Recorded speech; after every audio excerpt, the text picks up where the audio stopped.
반갑습니다. 슬기로운 국어생활 은희쌤입니다.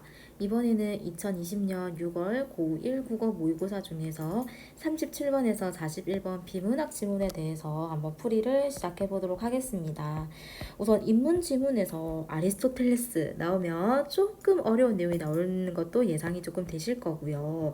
더군다나 이번에는 명제에 대한 부분이 나왔기 때문에 많이 헷갈릴 그런 부분도 있었을 거예요. 그래서 천천히 한번 문단번호 매기고 가보도록 하겠습니다.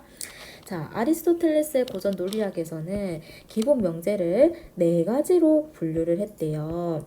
이를 각각 전체 긍정 명제, 전체 부정 명제, 부분 긍정 명제, 부분 부분 명제라고 했고요. 3단 논법에 이용되는 명제는 어떤 것이든 이 네 가지 기본 중에 어느 하나의 형식을 가져야 하며 이 형식들은 그 뜻이 애매하거나 모호하지 않아야 하므로 표준 형식으로 고쳐줘야 한다라고 했어요. 자, 그러면 지금 고전 논리학에서 사용되는 명제 네 가지를 딱 화제를 제시를 했기 때문에 요거에 대해서 설명을 해주겠죠. 보겠습니다. 먼저 자, 전체 긍정을 뜻하는 명제 표준 형식은 모든 철학자는 이상주의다 같이 모든 뭐뭐는 뭐뭐이다로 하면 된대요. 전체 부정을 뜻하는 어떤 표준 명제의 경우 모든 철학자는 이상주의가 아니다라는 말은 애매해요. 왜냐하면 철학자는 한 사람도 이상주의자가 아니다를 뜻하는 건지 아니면 철학자 중에는 이상주의자가 아닌 사람도 있다는 것을 뜻하는 건지 분명하지 않기 때문이죠. 해서 전체 부정은 어떻게 되냐면요. 모든 뭐뭐는 뭐뭐가 아니다라는 거는 전체 부정 명제의 표준 명식이 될 수가 없고요. 전체 부정의 뜻을 분명하게 나타내어 줄 수 있는 표준 형식은 어느 철학자도 이상주의자가 아니다와 같이 어느 뭐뭐도 뭐뭐가 아니다. 이게 이제 전체 부정이 되는 거예요. 자, 이렇게 짝을 한번 지어 놓을게요. 부분 긍정을 뜻하는 명제의 표준 형식은 자, 어떤 철학자는 염세주의자와 같이 어떤 뭐뭐는 뭐뭐이다 라는 형식이면 된대요. 어떤 이란 말이 어떤 낯선 사람이라고 할 때처럼 불확정적인 대상이라는 뜻을 가질 수도 있기는 한데 그것은 부분 긍정을 뜻하는 데는 별 문제가 되지 않아요. 왜냐하면 일부만 뜻하면 되는 거니까요. 마지막으로 부분 부정을 뜻하는 명제의 표준 형식은 어떤 철학자는 도전주의가 아니다에서와 같이 어떤 뭐뭐는 뭐뭐가 아니다라는 형식이면 된다라고 했고요. 자, 그럼 지금 네 가지 명제의 표준 형식을 설명을 해줬어요. 3문단 볼게요. 고래는 포유동물이다 라는 일상언어의 문장은 모든 고래에 대한 긍정을 뜻하는 것이므로 이것을 표준 형식의 명제로 고치며 모든 고래는 포유동물이다가 된대요.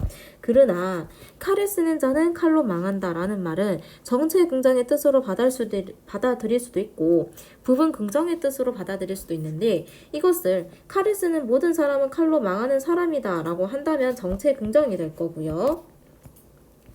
칼을 쓰는 어떤 사람은 칼로 망하는 사람이다 라고 한다면 부분 긍정이 되는데 어느 쪽 해석이 옳은가 라는 문제는 논리학의 관심 문제가 아니에요. 그것을 사실의 서술로 보는 사람은 칼을 쓰는 사람들 중 일부분의 사람만 망하게 된다. 그러니까 부분 긍정으로 본다면 일부분의 사람만 망하게 된다라고 볼 거고요.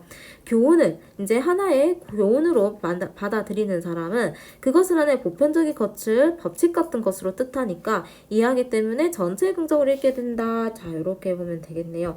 그러니까 사실 논리학에서는 이거를 표준 형식으로 바꿔서 생각하면 되지 이해하는 거에 따라서 달라질 수도 있다 라는 거를 3문단에서 말하고 있다라고 보면 되고요. 4문단 볼게요. 대부분의 젊은이들은 현실 부정적이다 해서 대부분은 전체가 아니라는 뜻이므로 이런 경우는 어떤으로 즉 부분 긍정이나 부분 부정으로 이해할 수밖에 없어요. 전체 중에서 단 한 사람에 대한 긍정을 한 것도 부분 긍정으로 일반화를 시킬 수밖에 없고 한 사람만 제외한 다른 모든 사람에 대한 긍정도 부분 긍정으로 간주할 수밖에 없는데 명제의 양을 전체와 부분으로만 나눠 뒀기 때문에 전체에 관한 것이 아닌 것을 모두 부분에 관한 것으로 표현된다는 뜻이다. 이게 사실은 고전 논리학의 약간 한계라고 조금 볼 수 있을 것 같아요. 자, 여튼 부분에 관한 명제들 중에서 그 양의 정도가 다른 건 나타낼 수 없어요. 그러니까 100명 중에 10명인지 혹은 10명 중에 1명인지 모른다라는 거죠. 그래서 이것은 모든 명제를 네 가지 기본 형식으로만 나눠야 하는 고전 논리의 한계점이 될 겁니다. 그러므로 위의 명제도 어떤 젊은이들은 현실 부정적인 사람이다 라고 고칠 수밖에 없다. 왜? 어떤 뭐뭐는 뭐뭐다. 이게 표준 형식이라고 했으니까요. 오문단 볼게요. 미국 흑인들 외에는 아무도 흑인 연가의 참뜻을 느낄 수 없다. 이 문장에는 흑인 연가의 참뜻을 느낄 수 있는 미국에 대한 것과 그것을 느낄 수 없는 다른 사람에 대한 것이 같이 포함이 되어 있어요. 따라서 모든 미국 흑인들은 흑인 연가의 참뜻을 느낄 수 있는 사람이다 라는 명제라 미국 흑인이 아닌 모든 사람은 흑인 연가의 참뜻을 느낄 수 없는 사람이다 라는 걸로 나눠서 해야 된다. 그리고 둘째 명제는 다음과 같이 전체 부정 명제로도 고쳐줄 수 있어요. 미국 흑인이 아닌 어느 사람도 흑인 연가의 참뜻을 느낄 수 있는 사람이 아니다 이런 것처럼요. 자, 여기서 이제 윤문단 볼게요. 일상언의 문장은 그것이 어떤 사실을 긍정하는 것일지라도 위에서 검토해본 예문들처럼 그것의 논리적 의미가 분명치 못한 것이 많아요. 그것이 이용되는 경우에 따라서 또 내용에 따라서 그 의미가 다르게 이해될 때가 많은데 이러한 문제는 논리학의 범위에 속하지 않는 것이므로 그것을 사용하는 사람이 자기대로 타당한 이해를 할 수밖에 없는 거예요. 그러니까 논리학 입장에서는 이게 어떻게 해석되는지 중요하지 않아요. 표준 형식으로 고쳐서 하면 된다 이거거든요. 그래서 그런 문장을 표준 형식의 명제로 고치고자 할 때는 먼저 적절한 해석을 한 후 그것이 이해되는 뜻에 따라서 그것에 맞는 형식으로 고쳐주면 된다 이런 얘기를 하고 있는 겁니다. 자, 문제 한번 풀어볼게요. 이 글의 내용과 일치하는 것을 고르는 거예요. 자, 미국 흑인이 아닌 모든 사람은 흑인 연가의 참뜻을 느낄 수 없는 사람이다는 다른 명제로 고칠 수 없다라고 했는데 자, 오문단에 보면 많이 고쳤어요. 그죠? 있고요. 틀렸네요. 칼을 못 쓰는 모든 사람은 칼로 망하는 사람이다를 교훈의 말로 받아들인 사람은 부분 긍정으로 드리는 사람이다. 자, 볼까요? 자, 전체 긍정은 정책으로 인정되는 사람은 보편적인 법칙으로 본다라고 했고요. 부분 긍정으로 보는 사람은 일부분의 사람만 망하게 된다라고 했으니까요. 아니네요. 전체로 받아들여야지 교훈으로 받아들이는 거고요. 모든 철학자는 이상주의자가 아니다 라는 말의 표준식은 모든 뭐뭐는 뭐뭐가 아니다. 자, 모든 뭐뭐는 안 된다라고 했어요. 어떤 뭐뭐는 뭐뭐가 아니다 돼야 되죠. 4번 부분 명제 중에서 그 양의 정도가 다른 것을 나타낼 수 있는 방법이 없다는 게 고전 논리의 한계다. 그죠? 한계점이 여기 있었어요. 그 정도가 다른 것을 나타낼 방법이 없다. 답은 4번이고요. 일상언어의 문장은 어떤 사실을 긍정할 경우에만 아닙니다. 이거를 일상언어의 사실을 타당한 이해를 내가 어떻게 했냐에 따라서 고치면 된다라고 했어요. 38번 기억의 이유로 가장 적절한 것은 이라고 되어 있는데요. 기억이 자, 이거죠. 어느 쪽 해석이 옳은가는 논리학의 관심 문제가 아니다. 요걸 이제 볼 건데요. 일상 언어는 논리학의 표준 명제로 고칠 수 없기 때문이다. 아니죠. 고칠 수 있었어요. 논리학은 명제의 형식에 대해서 아니죠. 명제의 형식에 대해서는 문제를 삼습니다. 일상 언어의 문장과 논리학의 문장은 본질적으로 다르기 때문이다. 이 말을 한 건 아닌 것 같고요. 아니고요. 논리학은 일상 언어의 문장 우선 4가지 기본 명제 형식으로 고친 후 해석 아닙니다. 마지막에 뭐라고 했냐면요. 내가 그거를 이해를 하고 그러면서 이제 적절하게 한다라고 했어요. 문장을 표준 형식의 명제로 고치고자 할 때는 먼저 적절한 해석을 한 후에 이해되는 뜻에 따라서 하면 된다라고 했습니다. 자, 그러면 일상언어의 문장들은 읽는 사람에 따라서 혹은 그것이 쓰이는 상황에 따라서 의미가 다르기 때문이다. 그죠? 마지막 문단에서 이 얘기를 하고 있었고요. 이해를 한 대로 표준 형식으로 고치면 된다라고 말을 했었어요. 39번 볼게요. 이 글을 참고해서 보기에 대해 판단 내용으로 적절하지 않은 것은 자, 문제의식에 투철한 사람만 참석했대요.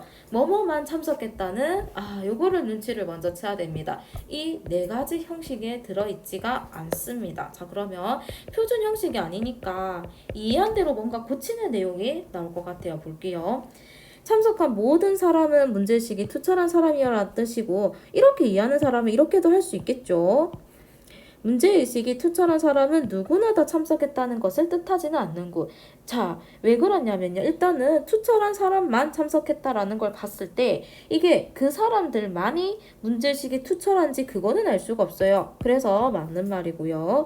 문제의식에 투철한 사람의 일부분이 참석했다라는 걸 긍정하지도 않는 거. 그쵸? 왜냐면은 이걸 있잖아요. 일부분이 왜냐면 이 사람만 참석했다라는 거니까 일부분이라는 것들 말을 하는 것도 아니에요. 참석한 사람들만이 문제의식에 투철한 사람들인지 어떤지에 대한 긍정 없어요. 자, 문제의식이 투철한 사람만 참석했다는 하나의 표준 형식 안 되죠. 표준 형식 4가지 중에 안 들어가 있어요. 자, 39번 되게 여러분들 이 모의고사 당시에는 낚으려고 낸 문제예요. 왜냐면 1, 2, 3, 4를 거치는 동안 너무 어려웠거든요. 근데 5번에 보면은 나 답이야 라고 말하는 약간 선지다 라고 볼 수 있습니다. 40번 볼게요. 이 글을 바탕으로 보기의 문장들을 표준 형식의 명제로 고치는 거예요. 적절하지 않은 건데. 자, 볼게요. 원숭이도 나무에서 떨어진다. 자, 어떤 원숭이는 나무에서 떨어지는 원숭이다. 그죠? 부분 궁정이에요. 왜냐면 모든 원숭이가 나무에서 떨어지는 건 아니잖아요. 부분 궁정으로 잘했고요. 소수의 사람들만이 특혜를 받았다. 자, 그럼 소수의 사람들이니까 적은 사람들 부분만 들어가야 돼요. 얘도 부분 궁정이니까 어떤 뭐뭐는 뭐뭐다. 맞죠? 다 볼게요. 경마에 미친 사람은 경마만 좋아한대요. 자, 볼까요? 경마에 미친 모든 사람은 경마를 좋아한다. 자, 경마에 미친 모든, 이 모든이라는 게 사람을 수식을 하는 건데요. 여기서 말을 하고자 하는 거는 경마에 미친 사람들이 모두 경마를 좋아한다는 걸 말을 하고 싶은 거예요. 모든이 들어가서 전체 긍정을 들어갈 수 있긴 한데 수식하는 것 때문에 답은 3번이고요. 이건 어떻게 고쳐져야 되냐면 경마에 미친 사람이 좋아하는 모든 것은 경마이다. 요렇게 고쳐져야 돼요. 그러니까 경마에 미친 사람이 좋아하는 게 모두가 경마다. 요렇게 수식이 돼야 되는 겁니다. 답은 3번이고요. 나와볼게요. 비가 오는 날이면 언제나 그는 택시를 찬다. 비가 오는 모든 날. 이렇게 수식을 해서 그가 택시를 탄 날이다. 맞고요. 전체 긍정이죠.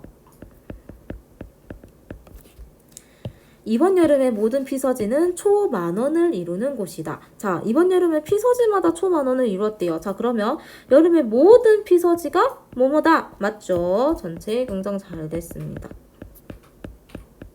그 다음에 41번. A에서 E의 사진적 의미로 적절하지 않은 것을 볼게요. A. 두루 널리 미치는 이래요. 자, 볼까요? 보편적인 두루 널리 미치는. 맞네요. 그 다음에 구체적인 것으로 된다. B가 일반화가 자 구체적인 것으로 된다 라고 되어 있는데요. 요거네요. 일반화는요 뭔가 개별적이거나 특수한 것이 일반적으로 받아들여지는 것, 그거를 말하는 겁니다. 구체적 아니에요. 그 다음에 C 볼게요. 상태, 모양, 성질 따위가 그와 같다고 봄, 간주한다. 맞고요. 사실이나 내용을 분석해 따진다. 자, 검토한다. 분석해서 따진다. 맞죠? 일의 이치로 보아 옳다. 타당하다. 이치로 봐서 옳다. 맞네요. 답은 2번입니다. 네, 여기까지 인문지문 풀이 끝났고요. 고생 많으셨습니다.